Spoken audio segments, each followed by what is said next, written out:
students, how are you?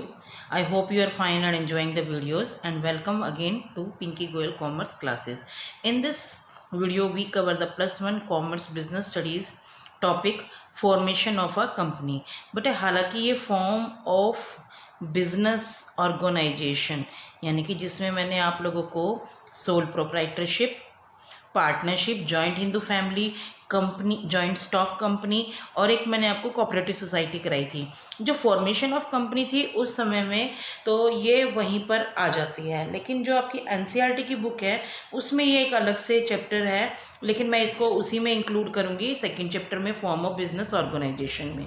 All are you aware कि what is company? Company is an artificial person created by law having a separate legal entity with a common seal and perpetual succession. ये आपको मालूम है company की definition कि अब company बनती कैसे है, इस प्रोसेस को हम यहाँ पर फॉलो करेंगे। तो फॉर्मेशन ऑफ कंपनी का मतलब होता है, formation of a company means bringing a company into existence. बेटे ऐसे तो कोई कंपनी बनती नहीं है।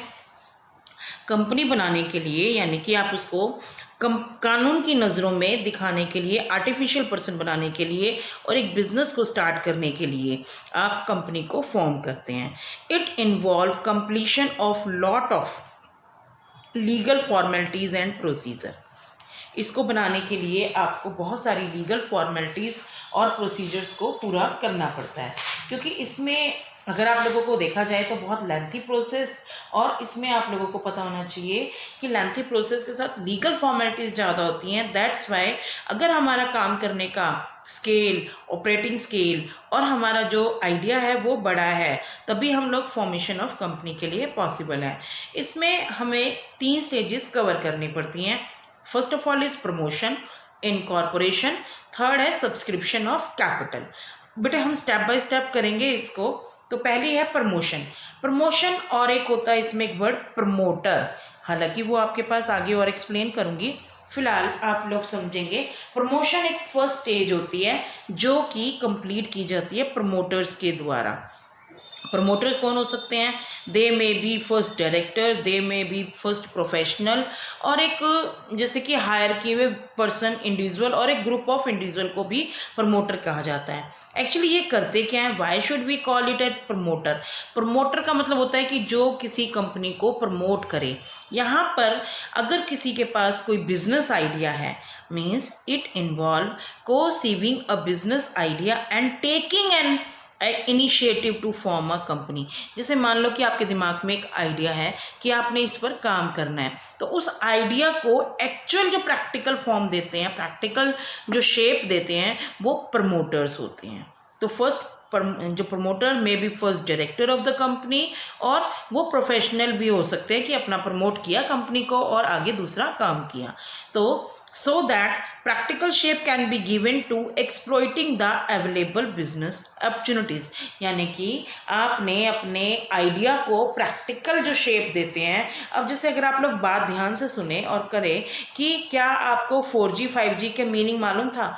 अगर आप अपने पेरेंट्स से पूछे तो उन्हें मोबाइल फ़ोन की ज़रूरत नहीं थी, ज़िंदगी हमारी तब भी चल रही थी, लेकिन किसी के दिमाग में आया होगा कि why should not we make a smartphone, और उस स्मार्टफोन पर इंटरनेट, और इंटरनेट में भी 4G 5G आ रहा है आजकल। तो ये कहाँ से आते हैं? ये एक बेटा बिजनेस आइडिया है, जो बिजनेस आइडिया को प्रैक्टिकल शेप में दे देते हैं और उसको एक कंपनी फॉर्म करते हैं। That is known as promoter, और this is known as promotion of a company. जहाँ पर आपके पास जितने भी रिसोर्सेज अवेलेबल होते हैं बिजनेस के लिए, उनको आप एक्सप्लॉइट यानी कि उनको यूज करके आप प्रॉफिट को अर्न करते हो। Now we come to the functions of a promoter, कि प्रमोटर करता क्या क्या है। इसको फंक्शंस भी बोल सकते हैं, प्रमोशन की स्टेजेस भी बोल सकते हैं, स्टेजेस ऑफ प्रमोशन। तो यहाँ पर किसी भी फॉर्म में आपके पास क्वेश्चन आ सकता है, स्टेजेस में भी और प्रमोशन में भी आपका आंसर सेम रहेगा। सबसे पहले आइडेंटिफिकेशन ऑफ बिजनेस अपॉर्चुनिटीज़, यानी कि आपके पास जो बिजनेस की आइडिया है या जो अपॉर्चुनिटीज़ अवेलेबल हैं उनको आइडेंटिफाई करना, उनको जानना कि ये आपकी बिजनेस के लिए अच्छी हैं। सेकेंडली फिर हम जो लोग करते हैं फिजिबिलिटी स्टडीज। फिजिबिलिटी स्टडी का मतलब होता है या प्रॉफिटेबल, यानी कि जो आपने आइडिया लिया है वो जो बिजनेस अपॉर्चुनिटी है प्रॉफिटेबल है, या प्रॉफिटेबल आइडिया को एक्चुअल में रियल प्रोजेक्ट में चेंज करना। एक्चुअली बेटा क्या होता है, प्रमोटर्स इनकी डिटेल में फिजिबिलिटी स्टडीज़ करती हैं। फिजिबिलिटी स्टडीज़ में बेटा आपकी 3 चीज़ें आती हैं, टेक्निकल, फाइनेंशियल और इकोनॉमिकल। तो इसमें क्या होता है कि वो बिजनेस को स्टार्ट करने से पहले उसका नेचर क्या है, उनके अंदर क्या क्या चीज़ें हैं, चार्टर्ड अकाउंटेंट देखता है कि इसमें फ़ायदा है या नहीं है। अब टेक्निकल फिजिबिलिटी में क्या होता है कि समटाइम आपका आइडिया बहुत गुड है लेकिन वो टेक्निकली पॉसिबल ही नहीं है। It may be so because required material और technology is not easy available to particular area और अ पार्टिकुलर कंट्री। अगर मैं आप लोगों को बात कहूँ, जैसे सोलर एनर्जी का लगा लो, सोलर एनर्जी को अभी हमारे यहाँ पे यूज़ कम एरिया में यूज़ कर रहे हैं। क्यों? क्योंकि इसकी जो टेक्निकल है वो बहुत फाइनेंशियली महंगी है, और अगर हम लोग अभी समुद्र की लहरों को ऊपर टाइड के ऊपर हम कंट्रोल नहीं कर पा रहे हैं, क्यों नहीं कर पा रहे? क्योंकि उसकी हमारे पास टेक्नोलॉजी नहीं है। लेकिन हमारे पास आइडिया है कि we can utilise this tides, और जो आपकी हवाएं हैं तो उनको हम प्रैक्टिकल शेप नहीं दे पा रहे ड्यू टू टेक्निकल फिजिबिलिटी, यानी कि टेक्निकल स्टडी करने के बाद due to lack of technology. Second आती है आपकी financial. Every business activity required fund, पैसा सबको चाहिए। तो प्रमोटर उसका एस्टिमेट लगाते हैं कि इस बिजनेस अपॉर्चुनिटी को बनाने में कितना पैसा लगेगा। अगर उतने रिसोर्सेज पैसे आपके पास अवेलेबल हैं तभी आप लगा सकते हो, अदरवाइज वो आइडिया आपका फेल हो जाएगा। थर्ड आती है बेटा इकोनॉमिक फिजिबिलिटी। इकोनॉमिक फिजिबिलिटी में क्या होता है कि आपने टेक्निकली भी अवेलेबल है, फाइनेंशियल भी है, but the chance of it being profitable is very little. जहाँ पर इकोनॉमिक वर्ड आ जाता है वहाँ पर आता है कि उसकी प्रॉफिट होगा या नहीं होगा। अगर मान लो आपको कोई ऐसा आइडिया है जो आपको बहुत लंबे समय बाद प्रॉफिट दे, तब भी आप उसको इग्नोर करते हो, या इतनी कोशिश करने के बाद आपको प्रॉफिट कम मिले तो आप लोग उसको भी इग्नोर करोगे। तो किसी भी प्रोजेक्ट को शुरू करने से पहले आपने उस प्रोजेक्ट का नेचर और उसकी फिजिबिलिटी स्टडी करते हैं बाय द प्रमोटर्स। तीसरा है आपका नेम अप्रूवल। उसके लिए आपको क्या करना पड़ता है बेटे, कंपनी को कोई नाम सजेस्ट करना पड़ता है और उसकी एप्लीकेशन रजिस्ट्रार कंपनी के पास डिपॉजिट करानी पड़ती है कि उसका नाम अप्रूवल है या नहीं है। बेटे इसमें इसलिए ज़रूरी है कि एक कंपनी का दूसरी कंपनी के साथ नाम नहीं मैच होना चाहिए। अगर किसी कंपनी को उस नाम से ऐतराज़ है, मान लो जैसे कि आप लोगों ने अपने एप्पल नाम रखा हुआ है, एप्पल नाम की कंपनी ऑलरेडी आपके पास है, लेकिन आपने इसको इस तरह से स्लोगन को चेंज कर दिया और ऐसे बना दिया, तो कहीं उस वाली कंपनी को ऐतराज़ तो नहीं है। तो ये सारी चीज़ें आपको अप्रूवल करानी पड़ती है कि आपका जो कंपनी का नाम है वो रजिस्ट्रार में हो और किसी को भी अनडिज़ायरेबल या कोई ऐसा नाम ना हो जो कि किसी ये पार्टिकुलर स्टेट को या सेंट्रल गवर्नमेंट को रिप्रेजेंट करे प्राइवेट कंपनी के केस में। I hope you understand. Fourth है फिक्सिंग अप सिग्नेटरीज और to the memorandum of association. But there are 2 documents, memorandum of association और आर्टिकल ई। तो मेमोरेंडम में आप लोगों को अभी आगे डिटेल में बताऊंगी। इस वाले डॉक्यूमेंट पर आप सिग्नेटरीज को फिक्स करते हो, यानी कि प्रमोटर्स को डिसाइड करना पड़ता है कि कौन कौन से मेंबर हैं जो इस मेमोरेंडम ऑफ एसोसिएशन पर साइन करेंगे, बिकॉज इट इज़ एन बहुत इंपॉर्टेंट डॉक्यूमेंट। जो साइन करते हैं, usually the people sign the memorandum are known as first director. Mainly जो इस मेमोरेंडम ऑफ एसोसिएशन पर साइन करेंगे उनको हम फर्स्ट डायरेक्टर ऑफ कंपनी बोलेंगे, क्योंकि वो डायरेक्टर बन सकते हैं और वो सारी अथॉरिटी रिस्पॉन्सिबिलिटी सारी की सारी लेने को प्रिपेयर होते हैं।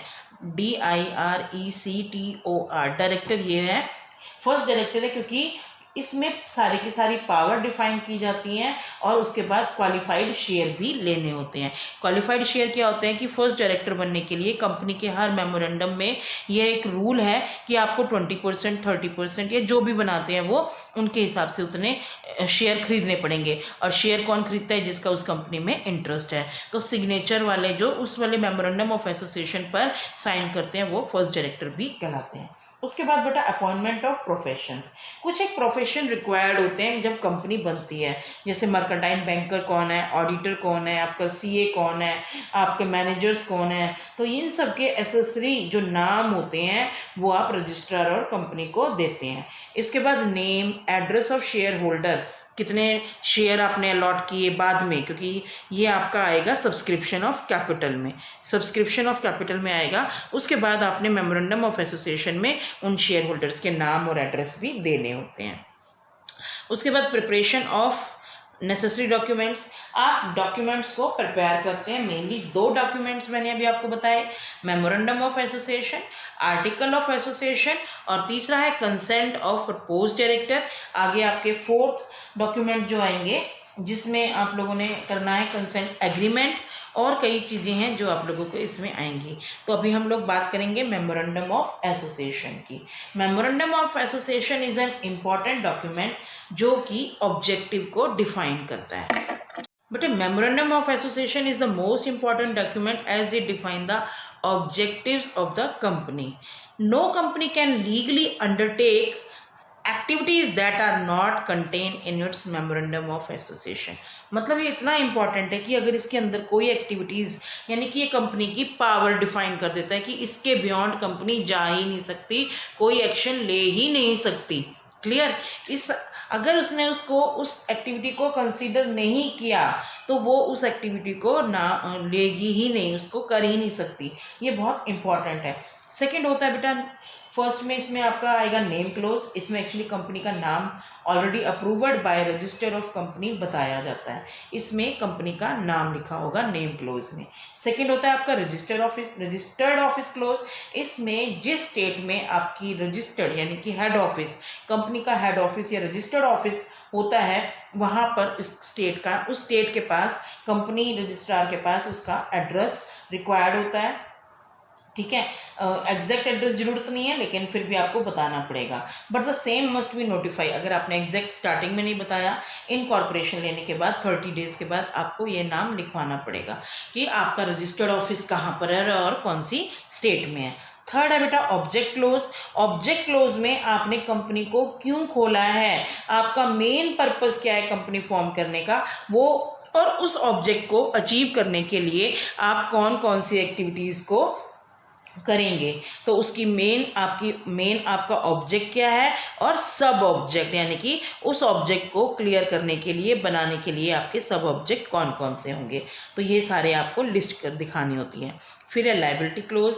The close limit the liability of the members. आपको मालूम है कि इसमें लिमिटेड होती है। जैसे कि मान लो अगर एक शेयर होल्डर ने 100 रुपये का शेयर खरीदा है और वो कंपनी को 60 रुपीज़ पे कर चुका है, तो उसकी कितनी लाइबिलिटी रह जाएगी, 40, अप टू 40 रुपीज़ उसकी लाइबिलिटी के लिए है, बाकी उससे ज़्यादा वो पे नहीं करेगा। फिफ्थ है बेटे कैपिटल क्लोज। इसमें आप लोगों को क्लियर किया जाता है कि कंपनी ने पूरे जीवन काल में कितनी ऑथोराइज्ड कैपिटल रेज कर सकती है, कितनी वो बांटेगी, पब्लिक से ऑफर करेगी, कितनी वो सब्सक्राइब करेगी। उसकी स्टेजेस होती हैं बहुत सारी, 4 स्टेजेस होती हैं, तो उन स्टेजेस में कितना कितना पैसा करेगी। उसके बाद the memorandum of association must be signed by at least 7% in case of public company और 2% in case of private company। तो ये इंटेंशन होती है कि सिग्नेटरीज को subscribe the share against their name. वो क्वालिफाइड शेयर मैंने आपको बताई दी है। सेकेंड आपको जो इम्पॉर्टेंट डॉक्यूमेंट है, इसको आप लोग टेबल ए होता है, memorandum of company shall be specified in table A B C D E schedule में। जो टेबल ए है आपका company limited by share, table B में limited by capital, guarantee not having share capital, ये हमारी country में नहीं है, तो आपने टेबल ए को याद रखना है। और उसके बाद आगे article of association. Article of association is another document जो कि आप लोगों को इंटरनल मैनेजमेंट के बारे में बताता है। इंटरनल मैनेजमेंट यानी कि आपके पास कितना स्टाफ होगा, कितने उसमें आपके मैनेजर्स होंगे, क्या क्या आप काम करेंगे, ये सारा लिखा होता है। मेनली इसमें क्या क्या होगा, number and value of share, transmission, allotment of share, forfeiture of share, conversion, meeting, alteration इन, ये सारी चीज़ें आप लोगों की इसमें लिखी होती हैं। लेकिन इसमें मेमोरेंडम से ज़्यादा नहीं। अगर आप इसमें नहीं बनाना चाहते इंटरनल मैनेजमेंट का तो आप टेबल एफ को अडॉप्ट कर सकते हैं, ये ऑलरेडी बनी होती है। बेटे इसमें जो रूल्स होते हैं वो सब्सिडरी होते हैं मेमोरेंडम ऑफ एसोसिएशन की, क्योंकि मेमोरेंडम ऑफ एसोसिएशन में आपके ऑब्जेक्ट पावर सारे डिफाइन है, तो उससे बियॉन्ड तो ये भी नहीं जा सकती।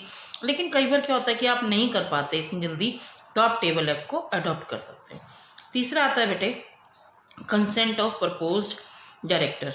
Apart from MOA memorandum of association, article of association, a written consent of each person named as director is required confirming कि वो इस काम के लिए तैयार हैं, कैपेसिटी के लिए, और undertake to buy qualified share को खरीदने के लिए, उसके पे करने के लिए, जो कि आर्टिकल ऑफ एसोसिएशन में मेंशन है।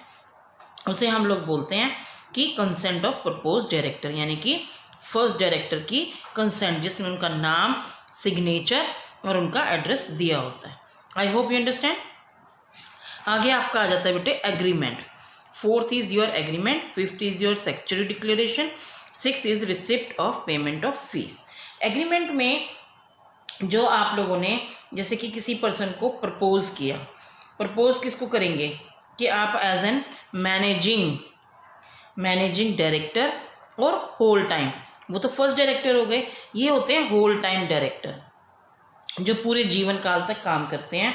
तो ये एक अनदर डॉक्यूमेंट होता है जो कि रजिस्ट्रार के पास, कंपनी रजिस्ट्रार बोलते हैं जिसे, जिस स्टेट में वो है वहाँ पे उसी के पास जमा कराना पड़ता है। ये भी एक डॉक्यूमेंट है, उसको क्लियर कराना पड़ता है कि ये हमारे होल टाइम डायरेक्टर है। क्लियर। उसको क्या होता है एक्चुअली, फिर उस पर्सन को, उस कंपनी को और पर्सन को DIN director identification number provide किया जाता है, ठीक है, जिसमें गवर्नमेंट उनसे फीस चार्ज करती है, उसकी अलॉन्ग विद फीस। फिर आगे है स्टैट्यूटरी डिक्लेरेशन। स्टैट्यूटरी डिक्लेरेशन में क्या होता है कि एक डिक्लेयर किया जाता है जिसमें जो लीगल रिक्वायरमेंट होती है कंपनी को बनाने के लिए, रजिस्ट्रेशन कराने के लिए, वो सबमिट कराई जाती हैं। सारे लीगल डॉक्यूमेंट रजिस्ट्रार कंपनी को कराएंगे और उसको अंडर लॉ रजिस्टर करा लेंगे। जब वो स्टेटमेंट, जितनी स्टेटमेंट हैं, जब वो स्टेटमेंट साइन हो जाती है बाय, क्योंकि जो ये स्टेटमेंट आप डिपॉजिट कराओगे by chartered accountant, cost accountant, company secretary, इन सब के द्वारा फॉर्मेशन में, और article of director as a director, managing, ये सारे मेंशन होते हैं, वो साइन कर देते हैं कि हम इस एक्टिविटी के लिए, इस एक्ट के लिए प्रिपेयर हैं। तो सचरी रूप से वो डिक्लेयर हो जाती है कि कंपनी बन चुकी है।